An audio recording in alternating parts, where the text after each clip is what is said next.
السلام علیکم ورحمۃ اللہ وبرکاتہ۔ الحمد للہ نحمدہ ونستعینہ ونستغفرہ ونؤمن بہ ونتوکل علیہ ونعوذ باللہ من شرور انفسنا ومن سیئات اعمالنا من یہدہ اللہ فلا مضل لہ ومن یضللہ فلا ہادی لہ واشہد ان لا الہ الا اللہ وحدہ لا شریک لہ واشہد ان محمدا عبدہ ورسولہ اما بعد فإن خیر الحدیث کتاب اللہ وخیر الہدی ہدی محمد صلی اللہ علیہ وسلم وشر الامور محدثاتها وکل محدثۃ بدعہ وکل بدعۃ ضلالہ وکل ضلالۃ فی النار۔ اعوذ باللہ السمیع العلیم من الشیطان الرجیم من حمزہ ونفخہ ونفسی۔ بسم اللہ الرحمن الرحیم۔ رب اشرح لی صدری ویسر لی امری واحلل عقدۃ من لسانی یفقہوا قولی۔ اللہم صلی وسلم علی نبینا محمد۔ آج ہم نے 19واں پارہ شروع کرنا ہے۔ الحمدللہ 18 پارے ہمارے مکمل ہو چکے ہیں۔ بسم اللہ الرحمن الرحیم۔ وقال الذین لا یرجون لقاءنا لولا انزل علینا الملائکۃ او نری ربنا لقد استکبروا فی انفسہم واتوا عتوا کبیرا۔ جو لوگ ہمارے حضور پیش ہونے کا اندیشہ نہیں رکھتے یا امید نہیں رکھتے، یعنی ان کا آخرت پہ ایمان نہیں ہے، مر کر دوبارہ جی اٹھنے کی انہیں امید نہیں ہے، وہ کہتے ہیں کیوں نہ فرشتے ہمارے پاس بھیجے جائیں۔ لولا انزل علینا الملائکۃ، یا پھر ہم اپنے رب کو دیکھیں۔ بڑا گھمنڈ لے بیٹھے یہ اپنے نفس میں اور حد سے گزر گئے یہ اپنی سرکشی میں۔ جس دن یہ فرشتوں کو دیکھیں گے وہ مجرموں کے لیے کسی بشارت کا دن نہیں ہوگا۔ لا بشرا یومئذ للمجرمین ویقولون حجرا مہجورا۔ وہ چیخ اٹھیں گے اس دن کہ پناہ بخدا، اور جو کچھ بھی ان کا کیا دھرا ہے اسے لے کر ہم غبار کی طرح اڑا دیں گے۔ وَقَدِمْنَا إِلَىٰ مَا عَمِلُوا مِنْ عَمَلٍ فَجَعَلْنَاهُ هَبَاءً مَنْثُورًا۔ یعنی دنیا میں جو کچھ وہ کرتے رہے ہیں، بظاہر بڑی بڑی نیکیاں انہوں نے کی، بڑے بڑے حج اور عمرے کیے، یتیم خانے بنائے، ہسپتال بنائے، لیکن ان کے اعمال ایسے ہی تھے کہ انہیں غبار بنا کے اڑا دیا جائے گا۔ ان میں خلوص نہیں تھا، ان میں اللہ کی رضا کے حصول کی کوئی نیت نہیں تھی، وہ دکھاوے کے لیے، ریاکاری کے لیے سارے انہوں نے عمل کیے تھے۔ اور اس دن ہم آگے بڑھیں گے اور ان کے سارے اعمال کو غبار کی طرح اڑا دیں گے۔ بس وہی لوگ جو جنت کے مستحق ہیں اس دن اچھی جگہ ٹھہریں گے اور دوپہر گزارنے کو عمدہ مقام پائیں گے۔ وَأَحْسَنُ مَقِيلًا، مقیلہ ہوتا ہے قیلولہ کرنے کی جگہ۔ آسمان کو چیرتا ہوا ایک بادل اس دن نمودار ہوگا۔ وَيَوْمَ تَشَقَّقُ السَّمَاءُ بِالْغَمَامِ وَنُزِّلَ الْمَلَائِكَةُ تَنزِيلًا، اور فرشتوں کے گروہ در گروہ اتار دیے جائیں گے۔ دیکھ لو فرشتوں کو، بڑی پوچھا کرتے تھے نا کہ ہمارے پاس فرشتے کیوں نہیں بھیجے جاتے۔ اس دن فرشتے اتار دیے جائیں گے۔ اس روز حقیقی بادشاہی صرف رحمان کی ہوگی۔ الملک یومئذ الحق للرحمن، اور وہ منکرین کے لیے بڑا سخت دن ہوگا۔ ظالم انسان اپنے ہاتھ چبائے گا۔ وَيَوْمَ يَعُضُّ الظَّالِمُ عَلَىٰ يَدَيْهِ، کبھی دیکھا آپ نے کسی کو کہ جب بہت بے چینی، بے قراری کی حالت میں بعض اوقات انسان اپنی انگلیاں چبانے لگتا ہے، تو ظالم انسان اپنے ہاتھ چبائے گا۔ یقول یا لیتنی اتخذت مع الرسول سبیلا، وہ کیا کہے گا؟ کاش میں نے رسول کا ساتھ دیا ہوتا، ہائے میری کمبختی، کاش میں نے فلاں شخص کو دوست نہ بنایا ہوتا۔ یا ویلتا لیتنی لم اتخذ فلانا خلیلا، اس شخص کو میں دوست نہ بناتا جس نے مجھے راہ راست سے بھٹکا دیا، اس کے بہکائے میں آ کر میں نے وہ نصیحت نہ مانی جو میرے پاس آئی تھی۔ شیطان انسان کے حق میں بڑا ہی بے وفا نکلا، اور رسول کہے گا اے میرے رب، میری قوم کے لوگوں نے اس قرآن کو نشانہ تضحیق بنا لیا تھا۔ وَحَاذَا الْقُرْآنَ مَحْجُورًا، مہجورہ کا مطلب یہ بھی ہوتا ہے کہ پیٹھ پیچھے ڈال دیا تھا، دونوں مطلب ہو سکتے ہیں۔ رسول کہیں گے، ہم تو کہتے ہیں کہ بس محمد کے غلاموں کا کفن میلا نہیں ہوتا، بہت خوش فہمیاں لے کے ہم بیٹھے ہوئے ہیں، ایسی آیتیں نہیں پڑھتے ہم قرآن میں۔ وقال الرسول یا ربی ان قوم اتخذوا هذا القرآن مہجورا، یہ تو آپ شکایت لگا رہے ہیں سیدھی سیدھی، یا اللہ یہ ہیں میری قوم کے وہ لوگ جنہوں نے قرآن کا حق ادا نہیں کیا، اسے مذاق بنا لیا، اسے پیٹھ پیچھے ڈال دیا، پھر کیا بنے گی؟ خدا نخواستہ ہمارے بارے میں اگر ایسا کہہ دیا گیا تو اللہم لا تجعلنا منہم، یا اللہ ہمیں ان لوگوں میں شامل نہ کرنا جن کے بارے میں رسول اللہ صلی اللہ علیہ وآلہ وسلم یہ بات فرمائیں گے۔ وَكَذَلِكَ جَعَلْنَا لِكُلِّ نَبِيٍّ عَدُوًّا مِّنَ الْمُجْرِمِينَ، یا نبی صلی اللہ علیہ وسلم ہم نے تو اسی طرح مجرموں کو ہر نبی کا دشمن بنایا ہے، اور تمہارے لیے رب ہی رہنمائی اور مدد کو کافی ہے۔ منکرین کہتے ہیں اس شخص پر سارا قرآن ایک ہی وقت میں کیوں نہ اتار دیا گیا، طرح طرح کے مطالبے کی صورت ہے نا، کی صورت کا انداز ہمیں صاف پہچانا جا رہا ہے، کیوں نہیں اتار دیا گیا سارا قرآن ایک ہی وقت پہ؟ ہاں ایسا اس لیے کیا گیا کہ اس کو اچھی طرح ہم تمہارے ذہن نشین کرتے رہیں، لِنُثَبِّتَ بِهِ فُؤَادَكَ وَرَتَّلْنَاهُ تَرْتِيلًا، آہستہ آہستہ ایبزارب کرنے کے لیے، تاکہ اس کو سمجھ سکو، صحیح طرح سے ذہن نشین کر سکو، اور اس غرض کے لیے بھی کہ ہم نے اس کو ایک خاص ترتیب کے ساتھ الگ الگ اجزاء کی شکل دی ہے، اور اس میں مصلحت بھی ہے کہ جب کبھی وہ تمہارے سامنے کوئی نرالی بات یا عجیب سوال لے کر آئے، اس کا ٹھیک جواب بر وقت ہم نے تمہیں دے دیا، یعنی جس چیز کے بارے میں سوال پوچھا، جیسے سورہ کہف کے اندر جو جوابات ہیں یہ انہوں نے یہودیوں سے کے کہنے پہ پوچھے تھے کہ بتائیے ذوالقرنین کون ہے، بتائیے باغ والوں کا قصہ کیا تھا، اصحاب کہف کون تھے، تو یہ جو سوال پوچھے تو فوراً اللہ نے ان کا جواب دے دیا، تو اللہ اسی وقت ان کے سوالوں کے جواب میں قرآن نازل کر دیتے تھے اور بہترین طریقے سے بات کھول دی۔ جو لوگ اوندھے منہ جہنم کی طرف دھکیلے جانے والے ہیں ان کا موقف بہت برا ہے اور ان کی راہ حد درجہ غلط۔ وَلَقَدْ آتَيْنَا مُوسَى الْكِتَابَ، اور ہم نے موسیٰ علیہ السلام کو کتاب دی، اور اس کے ساتھ ان کے بھائی ہارون علیہ السلام کو مددگار کے طور پر لگایا، اور ان سے کہا کہ جاؤ اس قوم کی طرف جس نے ہماری آیات کو جھٹلا دیا ہے۔ اب یہ کس کتاب کی بات ہو رہی ہے؟ موسیٰ علیہ السلام کو جو کتاب اللہ تعالیٰ نے دی وہ تو اس وقت نہیں دی جب فرعون کی طرف ان کو بھیجا جا رہا تھا، ان کو کتاب تو اس وقت ملی جب وہ دریا عبور کر کے قوم فرعون غرق ہو گئی، موسیٰ علیہ السلام اپنی قوم کو لے کر صحرائے سینا میں پہنچ گئے، پھر اللہ تعالیٰ نے کوہ طور پر بلا کر انہیں کتاب دی۔ یہاں کتاب سے مراد وہ کتاب نہیں ہے جو مصر سے نکلنے کے بعد حضرت موسیٰ کو دی گئی تھی، بلکہ اس سے مراد وہ ہدایات ہیں جو نبوت کے منصب پر فائز ہونے کے وقت سے لے کر مصر سے نکلنے تک حضرت موسیٰ علیہ السلام کو جو ہدایات دی جاتی رہی، ان میں وہ خطبے بھی شامل ہیں جو اللہ کے حکم سے حضرت موسیٰ نے فرعون کے دربار میں دیے تھے، اور وہ ہدایات بھی شامل ہیں جو فرعون کے خلاف جدوجہد کے دوران اللہ تعالیٰ آپ کو دیتے رہے۔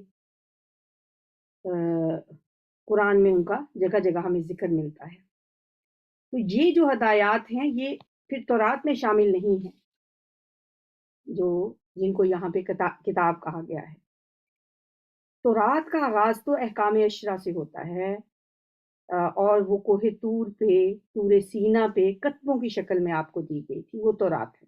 تو یہاں پہ جس کو کتاب کہا جا رہا ہے وہ وہی ہدایات ہیں جو آپ کو مصر میں وقتاً فوقتاً ملتی رہی۔ اور اس کے ساتھ ان کے بھائی ہارون کو مددگار کے طور پر لگایا اور ان سے کہا کہ جاؤ اس قوم کی طرف جس نے ہماری آیات کو جھٹلا دیا ہے۔ آخرکار ان لوگوں کو ہم نے تباہ کر کے رکھ دیا۔ یہی حال قوم نوح کا ہوا۔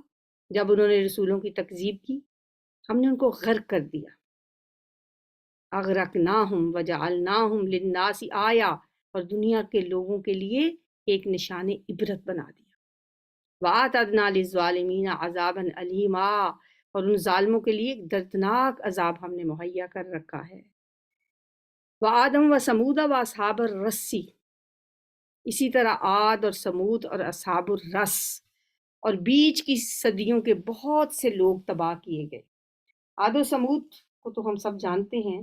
اصحاب الرس کون ہیں؟ رس عربی زبان میں پرانے یا اندھے کنویں کو کہتے ہیں۔ اصحاب الرس وہ لوگ تھے جنہوں نے اپنے نبی کو کنویں میں پھینک کر یا لٹکا کر مار دیا تھا۔ ان کے بارے میں اصحاب الرس کے بارے میں کوئی بہت زیادہ تفصیلات ہمیں کہیں سے بھی نہیں ملتی۔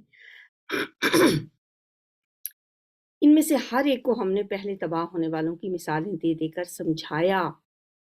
مطلب ایک قوم کے بعد جب ایک قوم تباہ ہوئی اس کے بعد دوسری آئی، ان کے پیغمبر آئے، پچھلوں کی مثالیں دے دے کے سمجھایا۔ وَكُلًّا ضَرَبْنَا لَهُ الْأَمْثَالَ وَكُلًّا تَبَّرْنَا تَتْبِيرًا، اور آخرکار ہر ایک کو غارت کر دیا۔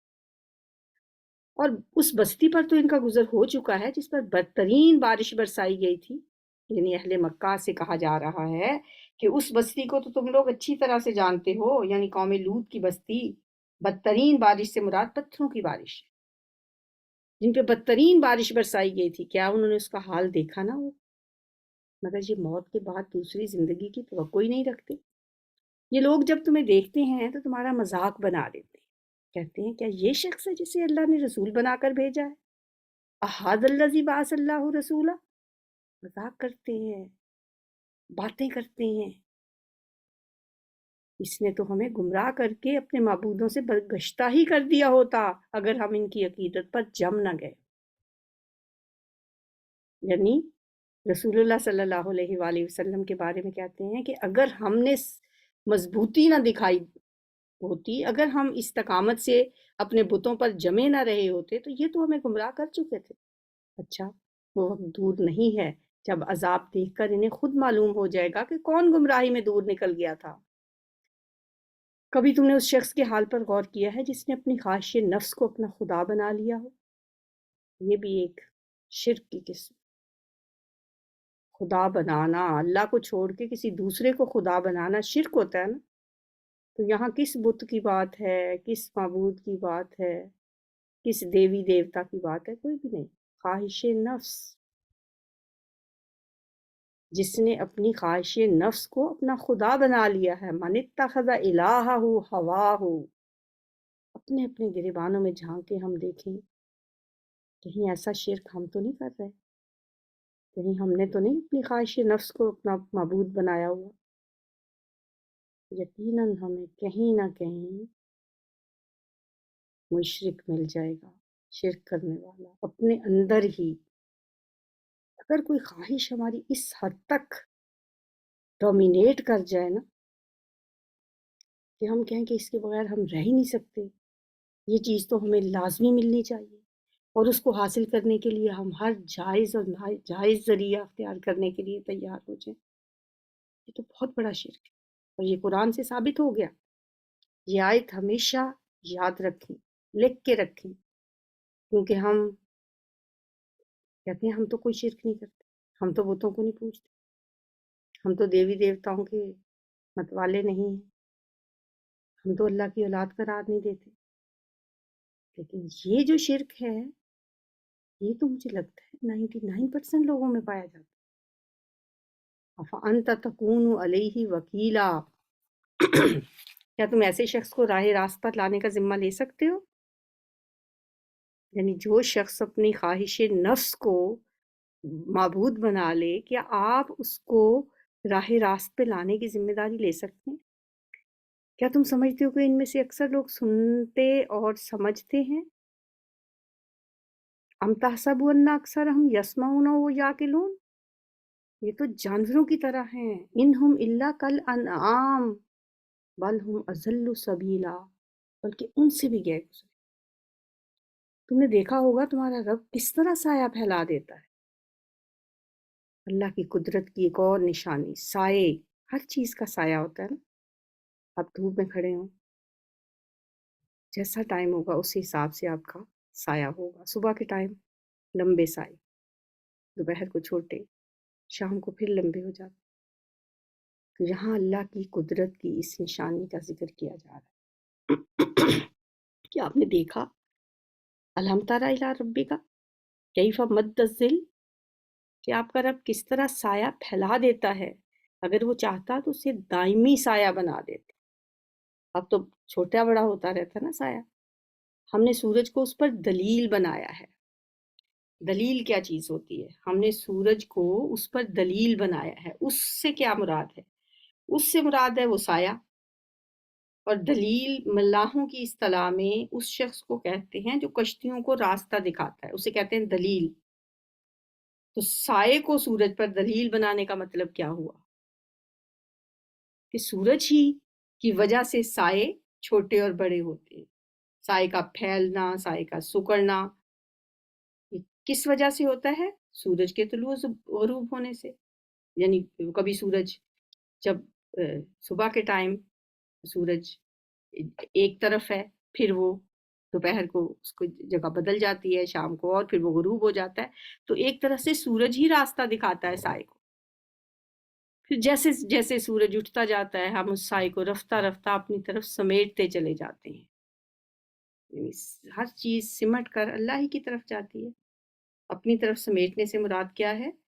کہ ہم اسے غائب کر دیتے ہیں، فنا کر دیتے ہیں. ہر چیز جو فنا ہوتی ہے وہ اللہ ہی کی طرف پلٹتی ہے. اور سایہ بھی جب ختم ہوتا ہے تو وہ اللہ ہی کی طرف پلٹتا ہے. اور وہ اللہ ہی ہے جس نے رات کو تمہارے لیے لباس بنایا. وَهُوَ الَّذِي جَعَلَ لَكُمُ اللَّيْلَ لِبَاسًا وَالنَّوْمَ سُبَاتًا، اور نیند کو سکون بنایا. وَجَعَلَ النَّهَارَ نُشُورًا، اور دن کو جی اٹھنے کا وقت بنایا. یہ بھی اللہ کی قدرت کی نشانیاں ہیں. نیند، رات، پھر دن. اگر یہ دن رات کا سلسلہ نہ ہوتا نا تو انسان کبھی سکون سے سو ہی نہیں سکتا. ایک وقت مقرر کر دیا، تمام لوگ اس وقت اپنے کاموں سے فارغ ہو کے نیند کی وادی میں چلے جاتے. اور صبح جب اٹھتے ہیں بالکل تر و تازہ، فریش. ہر چیز جو تھکاوٹ سے انسان چور ہو چکا ہوتا ہے نا، صبح ایک بالکل ایک نئی انرجی لے کے اٹھتا ہے اور پھر اپنے دن کے کام کاج میں لگتا ہے. وَهُوَ الَّذِي أَرْسَلَ الرِّيَاحَ بُشْرًا بَيْنَ يَدَيْ رَحْمَتِهِ، اور وہی ہے اللہ جو اپنی رحمت کے آگے آگے ہواؤں کو بشارت بنا کر بھیجتا ہے. یعنی بارش سے پہلے جو ٹھنڈی ہوائیں چلتی ہیں وہ اللہ کی رحمت کی خوشخبری لے کے آتی ہیں. پھر آسمان سے پاک پانی نازل کرتا ہے تاکہ ایک مردہ علاقے کو اس کے ذریعے زندگی بخشے اور اپنی مخلوق میں سے بہت سے جانوروں اور انسانوں کو سیراب کرے. اس کرشمے کو ہم بار بار ان کے سامنے لاتے ہیں تاکہ وہ کچھ سبق لیں. یہ جو واٹر سائیکل ہے، کس طرح پانی کو پاک صاف کر کے اللہ تعالیٰ ہمارے سامنے پہنچا دیتا. سمندروں کا پانی بھاپ بن کے اٹھتا ہے، پھر وہ بارش جب برستی ہے، وہ جو کثیف ہو چکی ہوتی ہے، فضا گدلی ہو گئی ہوتی ہے، اس کو صاف کرتا ہے. پھر وہ پانی انسانوں اور جانوروں کے کام آتا ہے. پھر بچا ہوا پانی جا کے سمندر میں شامل ہو جاتا ہے، پھر اس سے بھاپ بن کے اٹھتا ہے دوبارہ، پھر اللہ اسے پیور بنا کے صاف کر کے دوبارہ سے نازل کرتا ہے.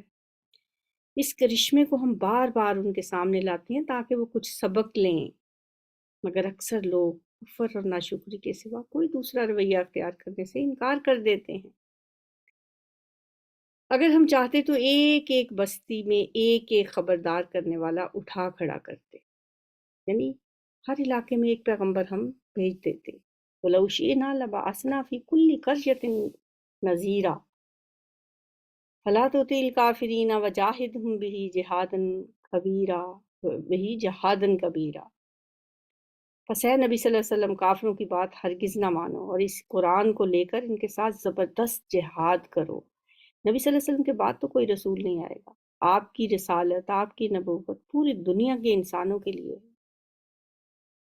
تو اللہ تعالیٰ فرما رہے ہیں کہ اگر ہم چاہتے تو اب بھی ہم اسی طرح کرتے، جیسے پہلے مختلف علاقوں میں انبیاء اور رسول آتے رہے، اب ہم نے آپ کو قیامت تک کے لیے رسول بنا کے بھیجا ہے۔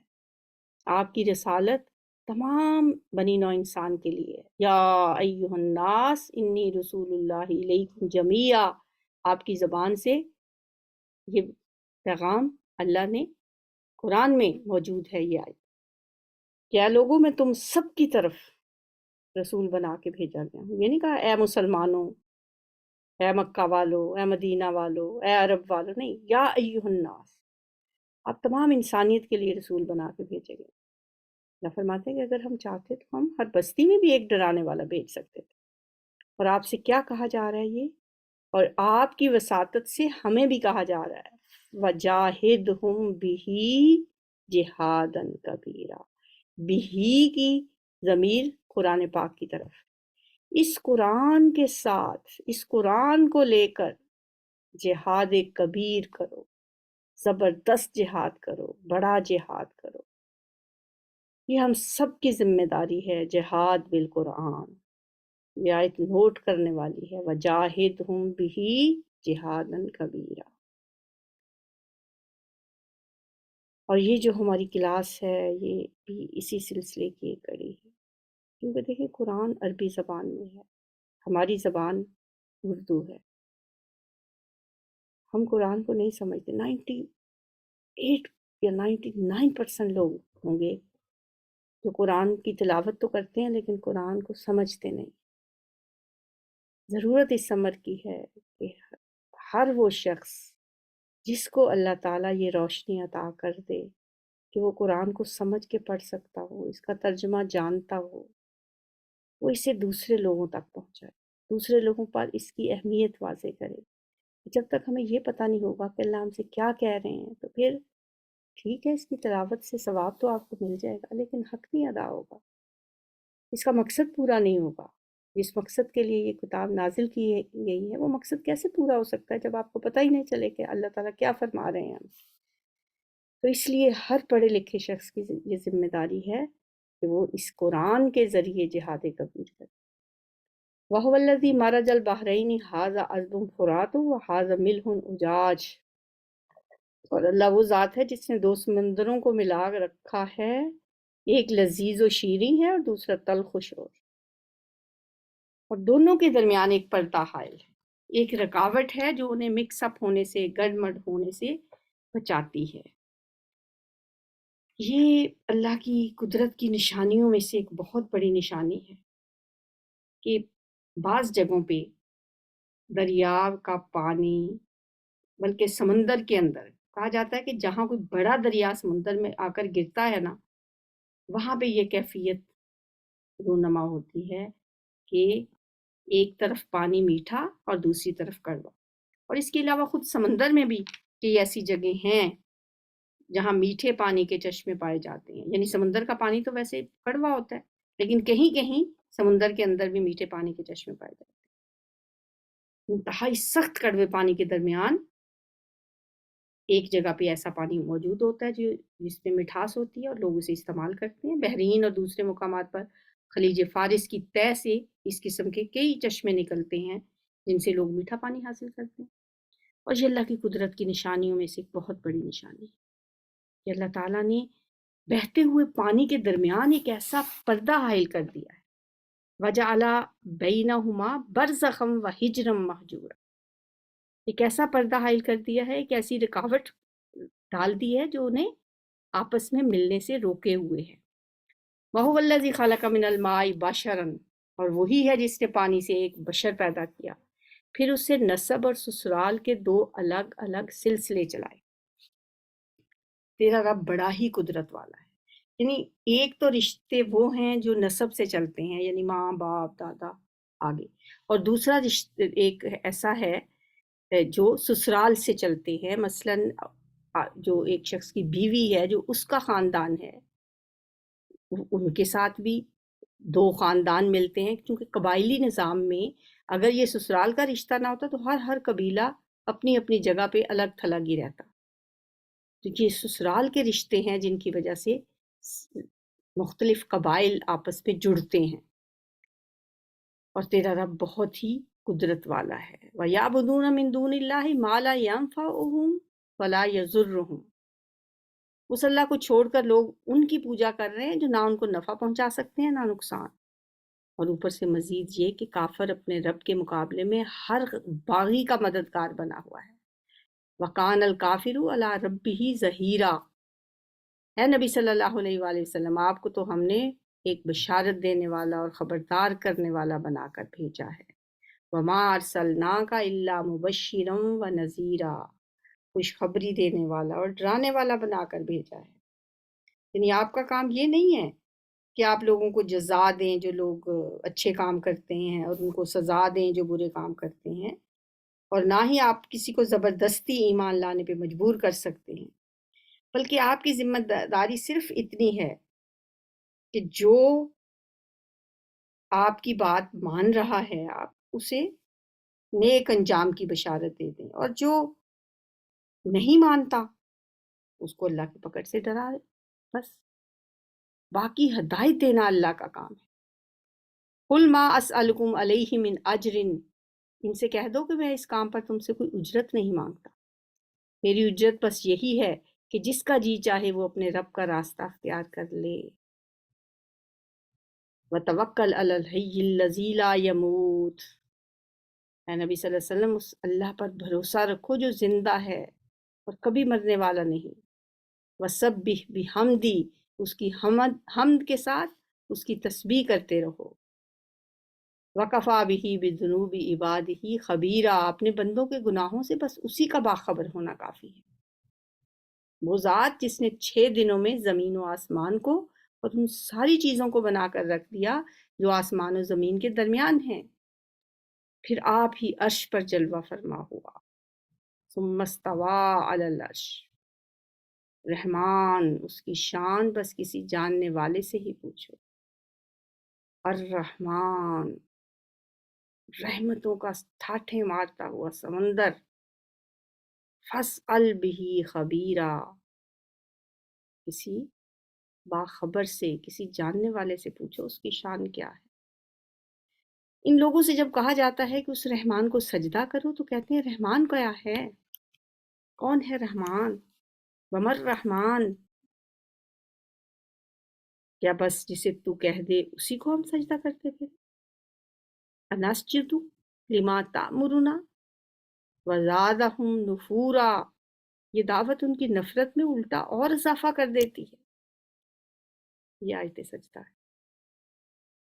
تبارک الذی جعل فی السماء بروجا وجعل فیہا سراجا وقمرا منیرا، بہت برکت والی ہے وہ ذات جس نے آسمان میں برج بنائے اور اس میں ایک چراغ اور ایک چمکتا چاند روشن کر دیا۔ وہی ہے جس نے رات اور دن کو ایک دوسرے کا جانشین بنایا، یعنی ایک دوسرے کے پیچھے آنے والا۔ دن کے بعد رات آتی ہے، رات کے بعد دن، ہر اس شخص کے لیے جو سبق لینا چاہے یا شکر گزار ہونا چاہے، ان کے لیے اللہ تعالیٰ نے یہ کیا ہے۔ لمن اراد ان یذکر او اراد شکورا،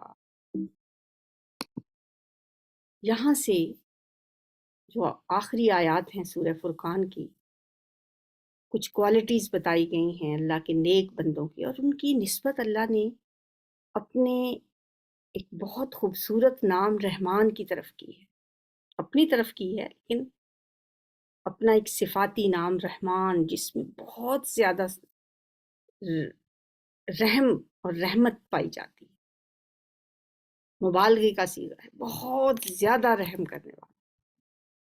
فرمایا رحمان کے بندے و عباد الرحمان، رحمان کے بندے تو وہ ہیں جو زمین پر نرمی سے چلتے ہیں۔ یمشون علی الارض ہونا، رحمان کے بندے تو وہ ہیں جو زمین پر نرمی سے چلتے ہیں۔ اللہ تعالیٰ ایسے جیسے لگتا ہے کہ بہت اون کر رہے ہیں اپنے ان بندوں کو جن کے اندر یہ کوالٹیز پائی جاتی، جیسے ماں نہیں کہتی میرا لال تو وہ ہے میرا بیٹا تو وہ ہے، نام لینے کی بجائے یہ نہیں کہا اللہ تعالیٰ نے کہ مسلمان تو وہ ہیں یا مومن تو وہ ہیں، رحمان کے بندے، رحمان کے بندے تو وہ ہیں جو زمین پر نرمی سے چلتے ہیں۔ تو اب نرمی سے چلنے والے لوگ ایک اللہ کے ساتھ ان کو ایک خاص انسیت محسوس ہوگی کہ ہم وہ لوگ ہیں جن کو اللہ نے اپنے ساتھ، جن کی ایک نسبت بیان کی ہے۔ اور دوسری خوبی ان کی کیا ہوتی ہے رحمان کے بندوں کی؟ فَإِذَا خَاطَبَهُمُ الْجَاهِلُونَ قَالُوا سَلَامًا، اور جاہل ان کے منہ آئے تو کہہ دیتے ہیں کہ سلام، یعنی جاہلوں سے بحثیں نہیں کرتے وہ، بلکہ سلام کر کے گزر جاتے ہیں۔ بعض اوقات ہوتا ہے نا ایسے فضولی بحث لوگ کرتے چلے جاتے ہیں، تو رحمان کے بندوں کی کیا کوالٹی ہوتی ہے کہ ان لوگوں سے الجھنے کی بجائے نا بس بات جلدی ختم کر کے سلام۔ تیسری خوبی کیا ہے ان کی؟ والذین یبیتون لربہم سجدا وقیاما، باتا یبیت ہوتا ہے رات گزار، رحمان کے بندے راتیں گزارتے ہیں اپنے رب کے سامنے سجدے میں، قیام میں، ان کی راتیں اللہ کی عبادت میں گزرتی ہیں، کبھی سجدے میں پڑے ہیں، کبھی قیام میں اللہ کے قرآن کی، اللہ کی کتاب کی تلاوت کر رہے ہیں۔ والذین یقولون، اور پھر وہ دعا کیا کرتے ہیں اپنے رب سے؟ ربنا اصرف عنا عذاب جہنم ان عذابها کان غراما، پھر وہ اپنے رب سے دعائیں مانگتے ہیں کہ اے ہمارے رب جہنم سے کے عذاب سے ہمیں بچا لیں، اس کا عذاب تو جان کا لاگو ہے۔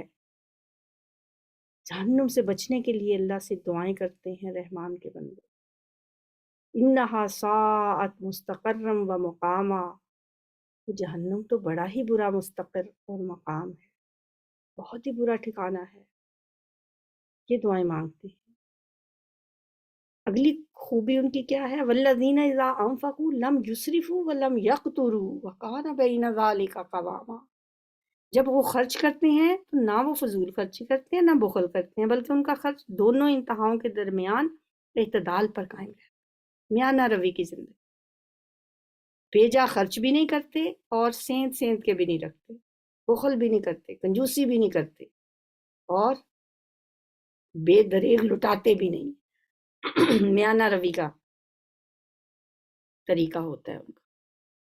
اگلی خوبی کیا ہے؟ والذین لا یدعون مع اللہ الہا آخر، جو اللہ کے سوا کسی اور معبود کو نہیں پکارتے، یعنی شرک نہیں کرتے۔ پھر ولا یقتلون النفس التي حرم اللہ الا بالحق، اور وہ کسی جان کو ناحق ہلاک نہیں کرتے مگر حق کے ساتھ کر سکتے ہیں۔ حق کے ساتھ کیا کرنا ہوتا ہے؟ میدان جنگ میں کافروں کو قتل کرنا، قتل کے بدلے میں قتل، مرتد کا قتل، زانی کا قتل، یعنی جو سنسار کیا جاتا ہے، لیکن وہ خود تو نہیں کریں گے۔ حق کے ساتھ قتل وہی ہے کہ سزا کے طور پہ جب عدالت اس کو سزا دے گی تو وہ قتل ہوتا ہے، تو نہ حق نہیں کسی کو قتل کرتے۔ ولا یزنون، اور نہ وہ زنا کے مرتکب ہوتے، یہ کام جو کوئی کرے وہ اپنے گناہ کا بدلہ پائے گا، یعنی جو زنا کرے گا اس کو ضرور سزا ملے گی قیامت کے روز، قیامت کے روز اس کو مقرر عذاب دیا جائے گا، دگنا عذاب دیا جائے گا، اور اسی میں وہ ہمیشہ ذلت کے ساتھ پڑا رہے گا، الا یہ کہ کوئی ان گناہوں کے بعد توبہ کر چکا ہو اور ایمان لا کر عمل صالح کرنے لگا ہو، ایسے لوگوں کی برائیوں کو اللہ بھلائیوں سے بدل دے گا۔ سبحان اللہ، یہ بات، یہ آیت نوٹ کرنے والی ہے۔ اولئک یبدل اللہ سیئاتہم حسنات، جو توبہ کر لے نا گناہ کرنے کے بعد اور پھر ایمان پہ جم جائیں اور عمل صالح کرنے لگیں، تو اللہ ان کے گناہوں کو، ان کی برائیوں کو نیکیوں سے بدل دے، ایک ایک گناہ ان کا ایک ایک نیکی بن جائے گا۔ سچی توبہ کرنے والوں کو یہ ملے گا، اور وہ بڑا غفور الرحیم ہے۔ جو شخص توبہ کر کے نیک عملی اختیار کرتا ہے وہ اللہ کی طرف پلٹ آتا ہے جیسا کہ پلٹنے کا حق ہے۔